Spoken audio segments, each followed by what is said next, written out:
Hello friends, welcome to today's video. Let me zoom you out a little bit. This is a blank canvas, as you can see, and it is stretched. I wanted to try my hand at resin art again, and I recently saw a video from Leah Dia Designs on YouTube. I will link that in the iCard as well as in the description for you. She does amazing resin stuff. I love her work. She's so creative. And I wanted to try something that she had recently done where she poured resin on the canvas with different colors, and then she took like a little stick or something and dragged it through, and it made it look like peacock feathers, and it was so gorgeous, so beautiful. I think she ended up turning hers into a clock, which was amazing. Again, her stuff is just, it astounds me. I don't have clock abilities today. I do not have clock pieces. So this is just going to be a piece of art to hang up on the wall. And I think I'm going to stick pretty true to the colors that she used. So she used like a turquoise, a teal, a purple, probably a pink in there somewhere. Those are the colors that I'm gonna try and use. Two of them will be the Color Joy color creams from Dryer Days Art Studio. I have Dusty Rose and I have Mermaid's Dream today. My two favorites. So I'm gonna be using these two, which are like a beautiful deep blue green and a pink. And then for the other ones, I'm going to be using some mica powders for that. So this should be a quick, simple, easy pour. It's going to be very messy. So if you've never done a pour like this, or even a paint pour, just know that they are extremely messy. And that's what it is. So anyway, this should be a fun video. I hope that you guys enjoy it. I'm really looking forward to trying this technique out, and I can't wait to get started. So let's get started. Yeah.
It's bonus unmolding time. Yeah.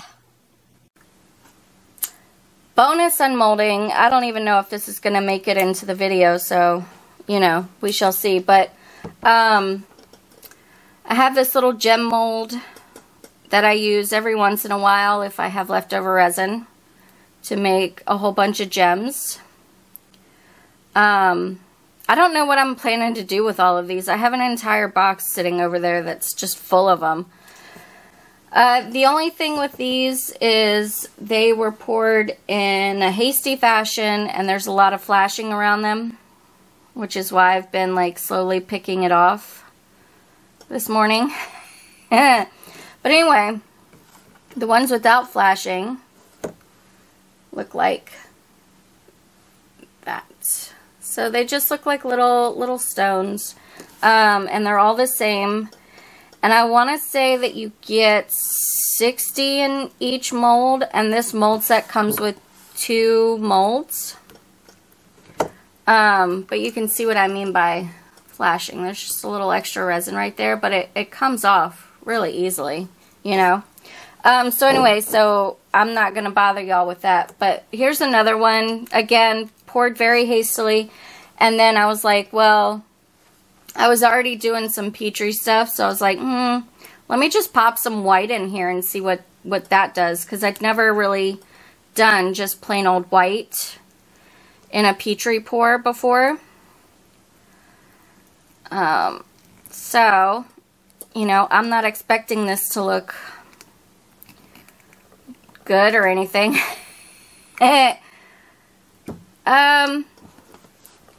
I mean, it's kind of cool, I guess.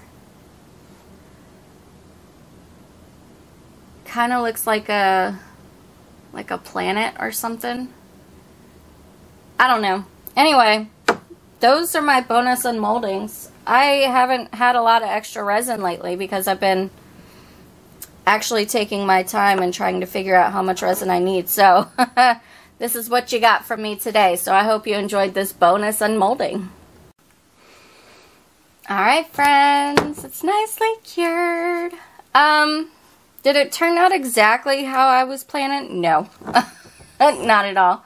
But I do still think I like it. I would like to try this technique again because I liked it. I think I liked it a lot more before I added the silver alcohol ink into it. But I don't know. I mean, I guess it looks a little bit different on camera than it does in real life to me. So, you guys let me know your thoughts in the comment section. One thing I do wish I had done was tape off the bottom, because now I have all of these little droplets to sand down before I can hang it up on my wall. But other than that, I'm not too mad at it. I'm definitely not an artist in the sense of I can't draw to save my life or anyone else's. So this is probably as close as I'm going to get to being one of those traditional artists kind of people. But, yeah, I don't know. Let me know what you think in the comments down below. If you enjoyed this video, please let me know by hitting the thumbs up button. It really helps out my channel, helps me to grow. Also, if you like things like this, feel free to stick around by clicking the red subscribe button and ringing the bell for notifications. Thank you all so much for watching, and I hope that you have a fantastic day. Take care.